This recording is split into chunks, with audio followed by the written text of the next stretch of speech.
사무엘하 8장. 그 뒤에 다윗이 블레셋 사람을 쳐서 그들을 굴복시키고 블레셋 사람의 손에서 메덱 암마를 빼앗았다. 다윗은 또 모압을 쳤다.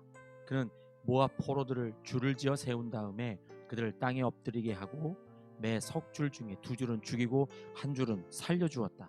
모압 사람들은 다윗의 종이 되어 그에게 조공을 바쳤다. 르홉의 아들 소바왕 하다데셀이 유프라테스강 유역에서 자기 세력을 되찾으려고 출정하였을 때에 다윗이 그를 치고 그에게서 기마병 1700명과 보병 2만 명을 포로로 사로잡았다. 다윗은 또 병거를 끄는 말 가운데서도 백필만 남겨놓고 나머지는 모조리 다리의 힘줄을 끊어버렸다. 다마스쿠스의 시리아 사람들이 소바왕 하다데셀을 도우려고 군대를 보내자 다윗은 시리아 사람 2만 2천 명을 쳐 죽이고 시리아에 다마스쿠스에 주둔군을 두니 시리아도 다윗의 종이 되어 그에게 조공을 바쳤다. 다윗이 어느 곳으로 출전하든지 주님께서 그에게 승리를 안겨주셨다. 그때 다윗은 하다데셀의 신하들이 가지고 있는 금방패를 다 빼앗아서 예루살렘으로 가져왔다. 또 다윗 왕은 하다데셀의 두 성읍 베다와 베로데에서는 노쇠를 아주 많이 빼앗아 왔다. 하맛 왕 도이는 다윗이 하다데셀의 온 군대를 쳐서 이겼다는 소식을 들었다. 그는 자기의 아들 요람을 다윗 왕에게로 보내서 문안하게 하고 다윗이 하다데셀과 싸워서 이긴 것을 축하하게 하였다. 하다데셀은 도이와 서로 싸우는 사이였다. 요람은 은과 금과 노스로 만든 물건을 많이 가지고 다윗에게로 왔다. 다윗 왕은 이것들도 따로 구별하여서 이미 정복한 모든 민족에게서 가져온 것에서 따로 구별하여 둔 은금과 함께 주님께 바쳤는데 그것들은 그가 에돔과 모압과 암몬 사람들과 블레셋 사람들과 아말렉에게서 가져온 은금과 르홉의 아들인 소바왕 하다레셀에게서 빼앗아온 물건 가운데서 따로 떼어놓은 은과 금이었다. 다윗은 돌아오는 길에 소금 골짜기에서 에돔 사람 18,000명을 쳐 죽이고 이름을 떨쳤다. 그때에 다윗이 에돔에 주둔군을 두기 시작하여서 온 에돔에 주둔군을 두니 마침내 온 에돔 사람이 다윗의 종이 되었다. 다윗이 어느 곳으로 출전하든지 주님께서 그에게 승리를 안겨주셨다. 다윗이 왕이 되어서 이렇게 온 이스라엘을 다스릴 때에 그는 언제나 자기의 백성 모두를 공평하고 의로운 법으로 다스렸다. 스루야의 아들 요압은 군사령관이 되고 아힐루스의 아들 여호사밧은 역사 기록관이 되고 아히두베의 아들 사독과 아비아달의 아들 아히멜렉은 제사장이 되고 스라야는 서기관이 되고 여호야다의 아들 브나야는 그렛 사람과 블렛 사람의 지휘관이 되었다. 다윗의 아들들은 제사장 일을 보았다. 사무엘하 9장. 하루는 다윗이 물었다. 사울의 집안에 살아남은 사람이 있느냐? 요나단을 보아서라도 남아있는 자손이 있으면 잘 보살펴주고 싶구나. 마침 사울의 집안에서 종로로 타는 시바라는 사람이 있어서 사람들이 그를 불러 다윗에게로 데리고 왔다. 왕이 그에게 내가 시바냐 하고 물으니 그러합니다 하고 그가 대답하였다. 왕이 물었다. 사울의 집안에 남은 사람이 없느냐? 있으면 내가 하나님의 은총을 그에게 베풀어 주고 싶다. 그러자 시바가 왕에게 대답하였다. 요나단의 아들이 하나 남아 있습니다. 두 다리를 접니다. 왕이 그에게 물었다. 그는 지금 어디에 있느냐? 시바가 왕에게 대답하였다. 그는 지금 로드발에 있는 암미엘의 아들 마길의 집에서 삽니다. 다윗 왕이 사람을 보내어서 로드발에 있는 암미엘의 아들 마길의 집에서 그를 데려왔다. 사울의 손자이며 요나단의 아들인 무비보셋은 다윗에게 와서 엎드려 절하였다. 다윗이 내가 무비보셋이냐 하고 물었다. 그가 대답하였다. 예, 임금님의 종 무비보셋입니다. 다윗이 그에게 말하였다. 겁낼 것 없다. 내가 너의 아버지 요나단을 생각해서 네게 은총을 베풀어 주고 싶다. 너희 할아버지 사울 임금께서 가지고 계시던 토지를 너에게 모두 돌려주겠다. 그리고 너는 언제나 나의 식탁에서 함께 먹도록 하여라. 무비보셋이 엎드려 아뢰었다. 이 종이 무엇이기에 죽은 개나 다름없는 저를 임금님께서 이렇게까지 돌보아 주십니까? 다윗 왕은 사울의 종 시바를 불러서 일렀다. 사울과 그의 온 집안이 가졌던 모든 것을 내가 이제 너의 상전의 손자인 무비보셋에게 주었다. 그러니 너는 너의 아들들과 종들과 함께 모두 그 땅을 갈고 거두어서 너의 상전의 집안이 먹을 양식을 되도록 하여라. 그러나 너의 상전의 손자인 무비보셋은 언제나 나의 식탁에서 음식을 먹을 것이다. 시바에게는 아들 15과 종 20명이 있었다. 시바가 왕에게 대답하였다. 높으신 임금님께서 이 종에게 명령하신 그대로 이 종이 모두 하겠습니다. 그리하여 무비보셋은 왕자들과 다름없이 언제나 다윗 왕의 식탁에서 음식을 먹었다. 무비보셋에게는 미가라는 어린 아들이 하나 있었다. 시바의 집에 사는 사람들은 모두 무비보셋의 종이 되었다. 무비보셋은 언제나 왕의 식탁에서 먹었으며 예루살렘에서만 살았다. 그는 두 다리를 다 절었다. 사무엘하 10장. 그 뒤에 암몬 사람의 왕이 죽고 그의 아들 하눈이 그를 이어서 왕이 되었다.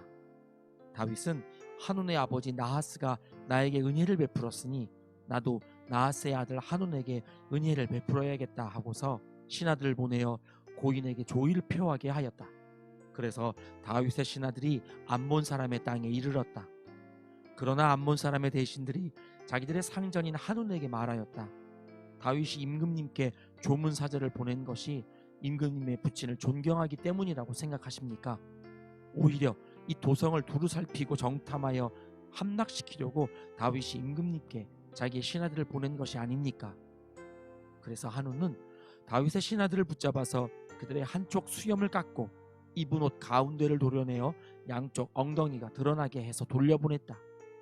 사람들은 이 일을 다윗에게 알렸다. 조문사절이 너무나도 수치스럽게 일을 당하였으므로 다윗 왕은 사람을 보내어 그들을 맞으며 수염이 다시 자랄 때까지 여리고에 머물러 있다가 수염이 다 자란 다음에 돌아오라고 하였다. 암몬 사람들은 자기들이 다윗에게 미움을 사게 된 줄을 알았다.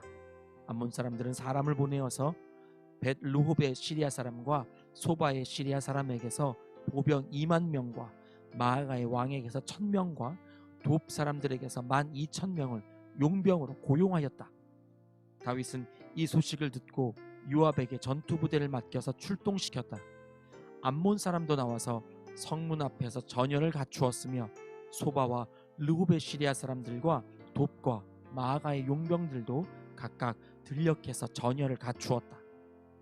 요압은 적이 자기 부대의 앞뒤에서 전열을 갖추어 포진한 것을 보고 이스라엘의 모든 정예병 가운데서 더 엄격하게 정예병을 뽑아서 시리아 군대와 싸울 수 있도록 전열을 갖추었다. 남은 병력은 자기의 아우 아비새에게 맡겨 암몬 군대와 싸우도록 전열을 갖추게 하고서 이렇게 말하였다. 시리아 군대가 나보다 더 강하면 내가 와서 나를 도와라. 그러나 암몬 군대가 너보다 더 강하면 내가 가서 너를 돕겠다. 용기를 내어라. 용감하게 싸워서 우리가 우리 민족을 지키고 우리 하나님의 성읍을 지키자. 주님께서 좋게 여기시는 대로 이루어 주실 것이다.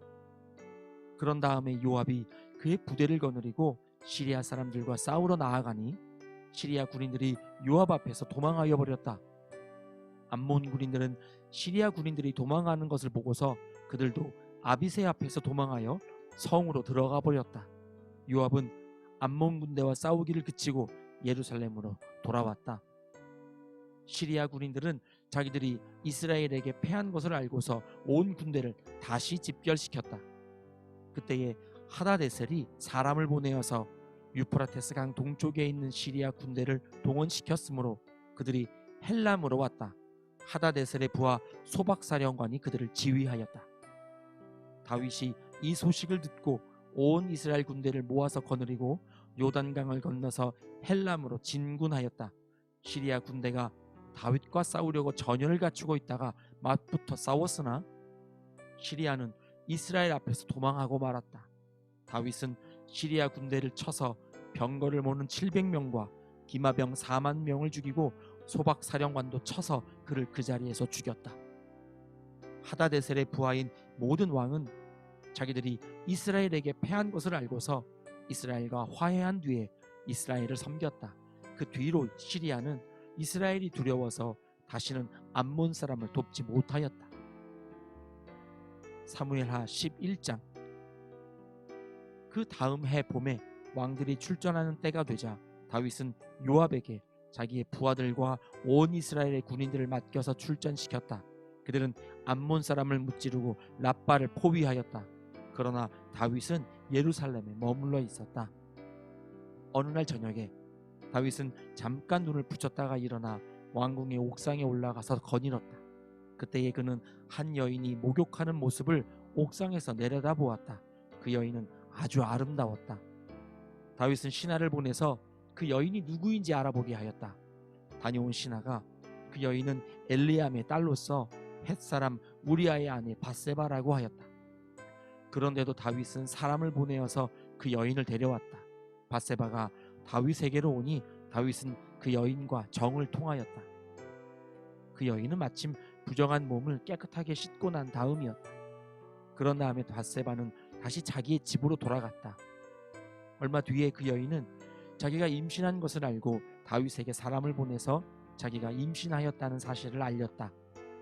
다윗이 그 소식을 듣고는 요압에게 전가를 보내서 헷사람 우리아를 왕궁으로 보내게 하였다. 요압이 우리아를 다윗에게 보내니 우리아가 다윗에게로 왔다. 다윗은 요압의 안부와 군인들의 안부를 묻고 싸움터에 형편도 물었다. 그런 다음에 다윗은 우리아에게 말하였다. 이제 그대의 집으로 내려가서 목욕을 하고 쉬어라. 우리아가 어전에서 물러가니 왕은 먹을 것을 함께 딸려서 보냈다. 그러나 우리아는 자기 상전의 종들과 함께 대궐 문간에 누워서 자고 자기 집으로는 내려가지 않았다. 다윗은 우리아가 자기 집으로 내려가지 않았다는 말을 듣고 원전길에서 돌아왔는데 왜 집으로 내려가지 않는지를 우리아에게 물었다. 우리아가 다윗에게 대답하였다. 언약궤와 이스라엘과 유다가 모두 장막을 치고 지내며 저의 상관이신 요압 장군과 임금님의 모든 신하가 벌판에서 진을 치고 있습니다. 그런데 어찌 저만 홀로 집으로 돌아가서 먹고 마시고 나의 아내와 잠자리를 같이 할 수가 있겠습니까? 임금님이 확실히 살아계심과 또 임금님의 생명을 걸고 맹세합니다. 그런 일은 제가 하지 않겠습니다. 다윗이 우리아에게 말하였다. 그렇다면 오늘은 날도 저물었으니 여기에서 지내도록 하여라. 그러나 내일은 내가 너를 보내겠다.